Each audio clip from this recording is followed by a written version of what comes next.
Assalamualaikum warahmatullahi wabarakatuh. Kami dari kelompok 10 akan menyampaikan tentang kontrol self assessment. Untuk anggota kelompoknya ada Wildan Najib Purnama, Suci Ambarsari, Oktaviana Putri, Nurkolis Majid, dan Erika Puspitasari. Nah, untuk materi pertama akan disampaikan oleh saya sendiri, yaitu mengenai definisi. Definisi CSA adalah proses yang mana efektivitas pengendalian internal diperiksa dan dinilai. Tujuannya adalah untuk memberikan keyakinan memadai bahwa semua tujuan bisnis akan dicapai. CSA merupakan identifikasi bersama yang dilakukan atau dilaksanakan oleh manajemen dengan bimbingan dan bantuan auditor internal yang meliputi identifikasi atas risiko-risiko bisnis, evaluasi pengendalian yang dilaksanakan manajemen, dan mengembangkan atau merumuskan rencana tindakan untuk meningkatkan lingkungan pengendaliannya. Yang selanjutnya ada manfaat CSA. Yang pertama, bagi manajemen, yang terbagi menjadi 5 bagian. 1. Menumbuhkan kesadaran manajemen tentang tanggung jawab atas penilaian risiko dan pengendalian aktivitas organisasi. Yang kedua, meningkatkan efektivitas dan efisiensi pelaksanaan proses atau aktivitas. Partisipan CSA adalah para pelaksana proses atau aktivitas. Mereka mengendali keunggulan dan kelemahan pengendalian proses atau aktivitas, serta mengembangkan tindakan pengendalian. Setiap partisipan akan mendapatkan hasil CSA dan berkonsultasi langsung dengan auditor. Yang ketiga, membantu manajemen dan staf dalam pelaksanaan tugas dan tanggung jawabnya, serta pertanggungjawaban manajemen risiko dan pengendalian internal yang efektif. Yang keempat, dengan adanya lokakarya atau workshop, maka tiap tingkatan manajemen akan bertemu untuk berdiskusi dan meningkatkan komunikasi di setiap tingkat atau jenjang. Yang kelima, keterlibatan manajemen dan pelaksanaan proses atau aktivitas dalam mengidentifikasi masalah dan solusi, mendorong timbulnya ownership atau solusi tersebut sehingga mereka termotivasi untuk melaksanakannya. Bagian auditor internal terbagi menjadi 7 bagian. Yang pertama, CSA menjadi sarana bagi auditor internal untuk meningkatkan dan menguji SOP control. Yang kedua, meningkatkan peran dan fungsi unit audit internal dalam mengevaluasi risiko dan pengendalian. Yang ketiga, merupakan tanggung jawab moral auditor internal dalam membantu audit dengan memberikan saran dan rekomendasi perbaikan. Yang keempat, memperoleh gambaran tentang audit yang lebih terfokus, sederhana, dan kecil, tetapi lingkungannya lebih konversif. Yang kelima, CSA akan memberikan gambaran bagi auditor tentang proses pengendalian yang tersedia dan risikonya sehingga dapat berkonsentrasi pada area-area yang memiliki tingkat risiko yang tinggi. Yang keenam, proses CSA dijalankan oleh para pelaksana proses atau aktivitas sebagai the true expert. Hal ini akan meningkatkan efisiensi sumber daya audit dan mengurangi kebutuhan keterlibatan auditor internal. Dan yang ketujuh, mereleksikan auditor sebagai konsultan, bukan sebagai polisi. Nah, ini yang terakhir, bagian komite audit. Yang pertama, informasi yang dihasilkan dari kegiatan CSA menjadi lebih tepat waktu. Yang kedua, memperoleh informasi yang luas mengenai kondisi pengendalian internal di organisasi secara menyeluruh. Yang ketiga, meningkatkan pemahaman atas risiko dan pengendalian. Dan yang terakhir, efisiensi menggunakan sumber daya dalam proses audit. Untuk selanjutnya akan dijelaskan oleh teman saya. Terima kasih. Yang selanjutnya adalah proses dan program audit CSA. Dalam proses pelaksanaan CSA ini dapat menggunakan 3 pendekatan. Pendekatan yang pertama adalah lokakarya atau biasa disebut dengan workshop. Pendekatan yang kedua adalah survei dengan pengisian kuesioner. Pendekatan yang terakhir adalah wawancara secara terstruktur. Mari kita bahas pendekatan yang pertama, yaitu lokakarya. Pendekatan ini adalah pendekatan yang banyak diterapkan. Proses pelaksanaan CSA dalam pendekatan lokakarya meliputi beberapa tahap. Yang pertama adalah perencanaan, tahap kedua adalah pelaksanaan, yang ketiga pengomunikasian hasil, dan tahap terakhir adalah administratif. Dalam tahap perencanaan, auditor internal yang ditunjuk sebagai fasilitator harus menyiapkan jadwal dan membuat surat kepada kelompok kerja yang dibentuk. Misalnya, divisi perencanaan dan keuangan, baik di perusahaan pusat maupun perusahaan cabang, untuk memfasilitasi penilaian terhadap pengendalian. Kemudian, melakukan pertemuan dengan kelompok kerja. Pada saat pertemuan tersebut, auditor internal selaku fasilitator mengidentifikasi dan mendokumentasikan hal-hal mendasar tentang CSA yang akan dilakukan, yaitu yang pertama ada tujuan penilaian pengendalian, kemudian nama dan posisi jabatan peserta yang akan terlibat, kemudian misi, tujuan, dan sasaran. Kemudian auditor internal harus menyiapkan program penilaian pengendalian yang berisi langkah-langkah yang akan dijalankan di dalam proses implementasi CSA dan dokumentasi yang akan dilengkapi dalam setiap langkah yang akan dijalankan. Selanjutnya, kelompok kerja dan fasilitator harus mengesahkan program yang disusun sebagai bentuk kesepahaman kedua belah pihak atas proses yang akan dilakukan. Otorisasi ini sangat penting bagi fasilitator dalam proses pelaksanaan diskusi self-assessment. Peserta diskusi akan lebih mudah diarahkan dengan adanya persetujuan dari pimpinannya tersebut. Tahapan yang kedua adalah tahap pelaksanaan. Dalam tahapan ini, kertas kerja audit harus disusun sesuai dengan program yang telah ditentukan. Setiap kertas kerja tersebut harus memuat hal-hal, antara lain yang pertama judul, yang berisikan nama penugasan audit, deskripsi isi atau tujuan kertas kerja, dan tanggal atau periode audit. Yang kedua adalah nama manajer kelompok kerja dan fasilitator. Yang ketiga adalah sumber data. Yang keempat nomor kertas kerja, dan yang terakhir adalah nama file. Semua tahapan program tersebut harus diberi paraf, tanggal, dan referensi di dalam kertas kerja untuk didokumentasikan.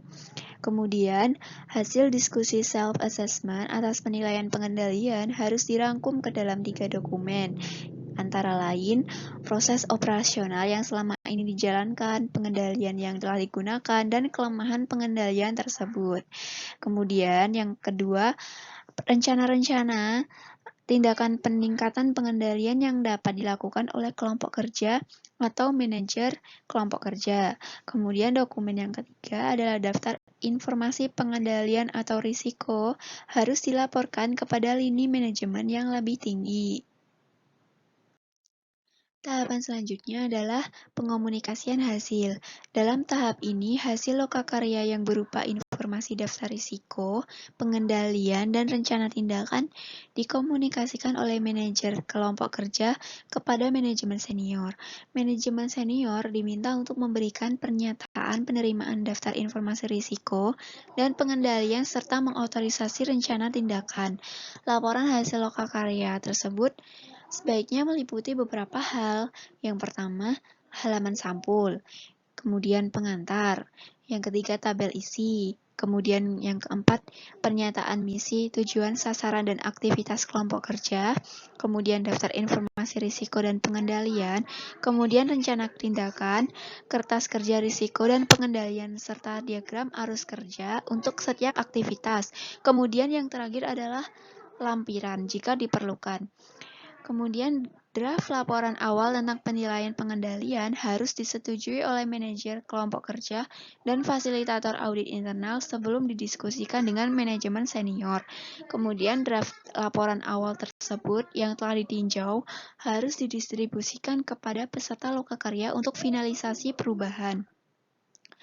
Draft laporan akhir tentang penilaian pengendalian harus disampaikan kepada manajemen senior untuk persiapan respons manajemen secara formal dan kepada pimpinan unit audit internal untuk peninjauan. Laporan final harus disusun dan ditandatangani oleh fasilitator dan pimpinan unit audit internal. Laporan akhir penilaian pengendalian dan respon manajemen menjadi bagian dalam laporan audit dan disampaikan kepada pihak-pihak berikut. Yang pertama, manajemen eksekutif dan manajemen senior, kemudian pimpinan SKAI, kemudian bagian administrasi yang sesuai. Kemudian tahapan yang terakhir adalah administratif.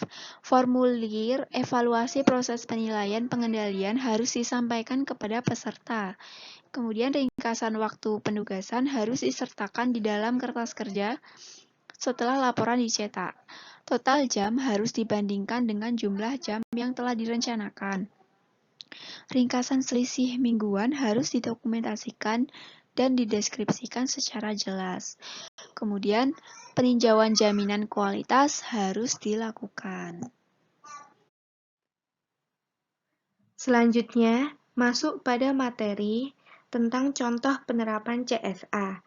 Dalam contoh program CSA berikut, proses CSA dibagi ke dalam 5 tahap, yakni sebelum lokakarya pertama, kemudian tahap yang kedua lokakarya pertama, tahap ketiga setelah lokakarya pertama, tahap keempat lokakarya kedua, dan tahap yang terakhir yaitu setelah lokakarya kedua. Masuk pada tahap yang pertama yaitu sebelum lokakarya pertama. Pada tahap pertama ini, pihak yang terlibat terdiri dari fasilitator dan manajer kelompok kerja dengan langkah sebagai berikut. Yakni yang pertama, melakukan identifikasi misi, tujuan, sasaran, dan aktivitas kelompok kerja atau fungsi yang tercakup di dalam lokakarya. Kemudian, dokumentasi yang disusun, yaitu permintaan fasilitasi terhadap penilaian pengendalian dari manajer kelompok kerja dan memo perencanaan yang merinci diskusi dengan manajer kelompok kerja untuk menentukan peserta dan untuk mengidentifikasi misi, tujuan, dan sasaran. Kemudian, tahap yang kedua, yaitu lokakarya yang pertama. Pada tahap kedua ini, pihak yang terlibat yaitu fasilitator dan peserta. Kemudian langkah yang dilakukan yaitu yang pertama, menjelaskan kepada peserta lokakarya mengenai pelatihan pengendalian yang diperlukan bagi semua karyawan, sekaligus penjelasan mengenai tujuan lokakarya, hasil akhir lokakarya, dan manfaatnya bagi kelompok kerja. Dokumentasi yang diperlukan yaitu daftar nama semua peserta lokakarya pertama dan ringkasan respon terhadap survei lingkungan pengendalian yang dilakukan di dalam lokakarya yang pertama. Kemudian langkah yang kedua yaitu mengonfirmasi dan memvalidasi misi, tujuan, sasaran, dan aktivitas kelompok. Dokumentasi yang diperlukan yaitu daftar tujuan yang ditetapkan oleh kelompok kerja dan daftar aktivitas yang dijalankan oleh kelompok kerja untuk mencapai tujuan tersebut. Kemudian, langkah yang keempat yaitu melakukan proses penilaian terhadap resiko pengendalian yang telah terpasang atau dilaksanakan dengan melakukan salah satu aktivitas pendukung tujuan, yaitu sebagai berikut. Yang pertama, melakukan perenungan untuk mengidentifikasi resiko yang potensial. Yang kedua, prioritaskan skala resiko dari yang paling genting hingga yang kurang genting. Kemudian, pertimbangkan resiko genting yang dapat dikendalikan. Lalu, identifikasi pengendalian potensial yang dapat mengurangi suatu resiko. Kemudian, bandingkan pengendalian aktual dengan pengendalian potensial terhadap resiko tersebut. Dan yang terakhir, siapkan rencana tindakan jika pengendalian sudah ada tidak berjalan secara optimal. Kemudian dokumentasi yang diperlukan yaitu kertas kerja resiko atau pengendalian untuk mendokumentasikan tahapan ini. Selanjutnya, masuk pada tahap yang ketiga, yaitu setelah lokakarya yang pertama. Pada tahap ini, pihak yang terlibat yaitu peserta lokakarya.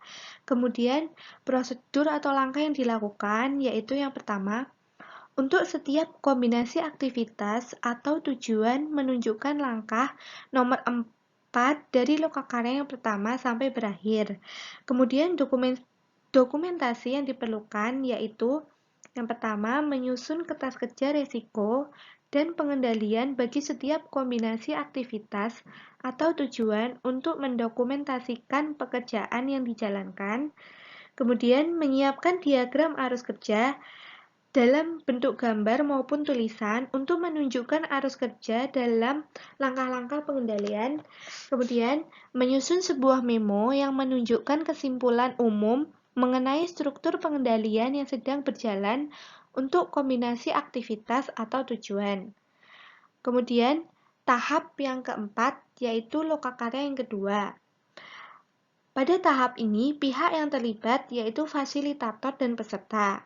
Kemudian langkah yang dilakukan yaitu yang pertama, meninjau kertas kerja resiko dan pengendalian dalam hal yaitu kelengkapan, eliminasi resiko-resiko yang tidak genting, kemudian mengidentifikasi resiko-resiko yang dapat dihindari.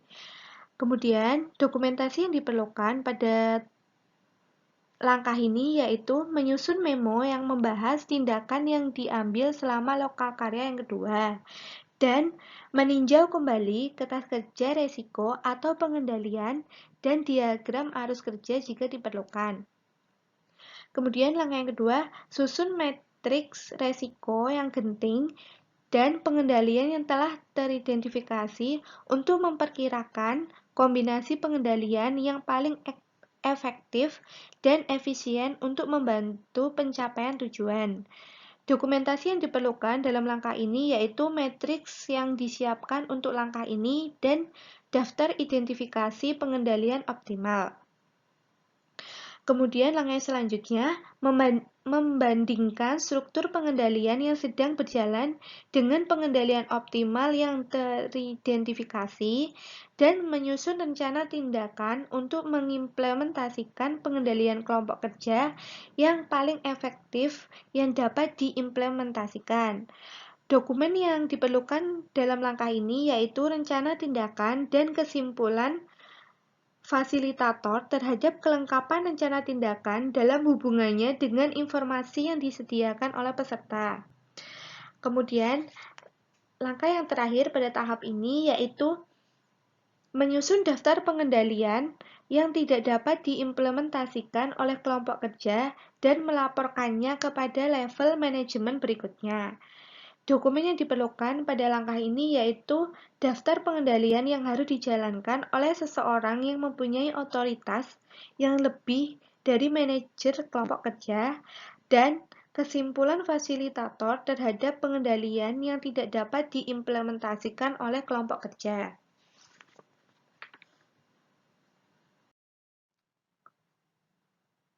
Selanjutnya, masuk pada tahap yang terakhir, yaitu setelah lokakarya kedua. Pada tahap ini terdapat 3 langkah.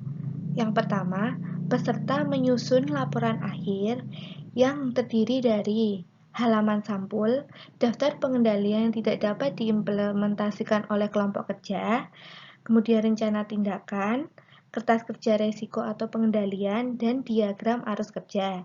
Kemudian, dokumentasi yang diperlukan yaitu laporan akhir yang telah ditandatangani oleh kepala administrasi. Kemudian langkah yang kedua, manajer kelompok kerja dan peserta lainnya melakukan pertemuan dengan manajer senior.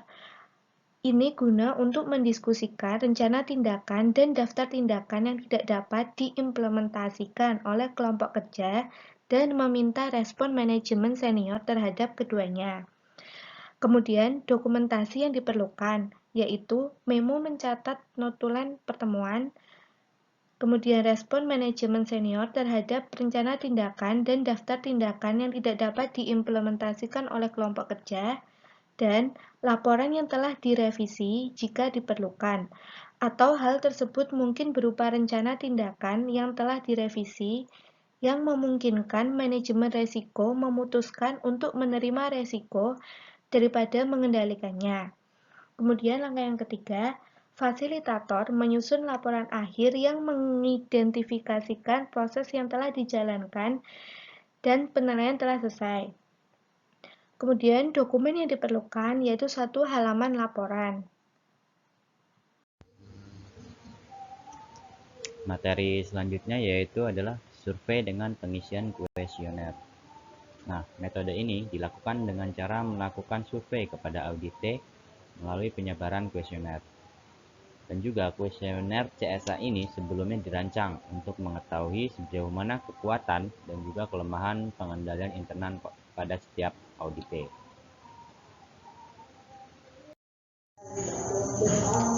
Committee of Sponsoring of Organization dalam Internal Control Integrated Framework menyatakan bahwa pengendalian internal memiliki 5 komponen, yaitu yang pertama ada lingkungan pengendalian, yang mana di dalamnya terdapat nilai integritas dan etika, komitmen untuk kompetensi, kemudian penugasan otoritas dan tanggung jawab, kemudian ada kebijakan sumber daya manusia dan praktik penilaian.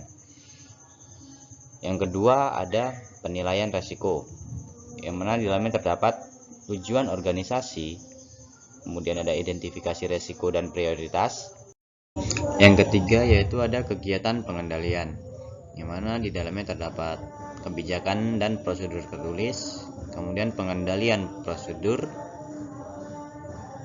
dan kontrol atas sistem informasi. Yang keempat yaitu ada informasi dan komunikasi, yang mana di dalamnya terdapat akses komunikasi dan juga pola komunikasi. Dan komponen yang terakhir yaitu adalah pemantauan, di mana dalamnya terdapat pengawasan manajemen, kemudian sumber luar, kemudian ada mekanisme respons dan mekanisme penilaian diri. Yang selanjutnya adalah wawancara secara terstruktur. Wawancara secara terstruktur dilakukan secara terencana dengan baik yang merujuk pada pedoman, yaitu dengan menyiapkan daftar pertanyaan yang telah disiapkan sebelum dilakukan wawancara. Nah, dalam menyusun daftar pertanyaan itu ada beberapa langkah-langkah, yaitu yang pertama adalah menentukan tema wawancara. Selanjutnya adalah menentukan narasumber yang akan diwawancarai. Lalu selanjutnya menyusun daftar pertanyaan dengan memperhatikan kelengkapan pertanyaan yang terdiri dari apakah, siapa, mengapa, di mana, yang mana, dan bagaimana. Nah, dalam melakukan wawancara itu diusahakan menggunakan bahasa yang baik, santun, dan benar. Kemudian mencatat hal penting dari jawaban narasumber. Nah, pada tahapan ini, pewawancara dapat membawa alat perekam untuk mendokumentasikan wawancara. Dan langkah terakhir adalah menulis laporan hasil wawancara. Berikut adalah contoh format laporan hasil wawancara. Jadi, laporan hasil wawancara ini berisi topik, narasumber, waktu, tempat, dan hasil wawancara, serta pertanyaan dan jawaban wawancara juga dituliskan dalam laporan hasil wawancara. Yang selanjutnya adalah kendala dari control self-assessment. Control self-assessment banyak memberikan manfaat dan telah terbukti sukses diterapkan di beberapa perusahaan, baik luar negeri maupun dalam negeri. Namun, control self-assessment juga mengalami beberapa kendala. Yang pertama adalah memungkinkan adanya resistensi atau penolakan atau perlawanan dari peserta sehingga dapat berakibat gagal terlaksana atau gagal dalam menyusun kesimpulan bahasan. Yang kedua adalah adanya potensi intimidasi dari peserta yang lebih tinggi jabatannya, sehingga peserta yang lain kurang aktif dalam menyampaikan pendapat. Yang ketiga adalah jumlah peserta yang banyak dapat menyebabkan peserta kurang bisa berkonsentrasi dalam pembahasan masalah dan pengambilan langkah-langkah dalam penyelesaian. Yang keempat adalah dari hasil final pembahasan, terkadang rekomendasi telah disepakati dan ditindaklanjuti, kurang diperhatikan pada saat diimplementasikan. Dan yang terakhir adalah kurangnya pemahaman peserta disebabkan karena desain pelatihan yang kurang menarik, sehingga peserta kurang berminat. Sekian presentasi dari kelompok 10. Terima kasih atas perhatiannya. Ada kurang dan lebihnya mohon maaf. Wassalamualaikum warahmatullahi wabarakatuh.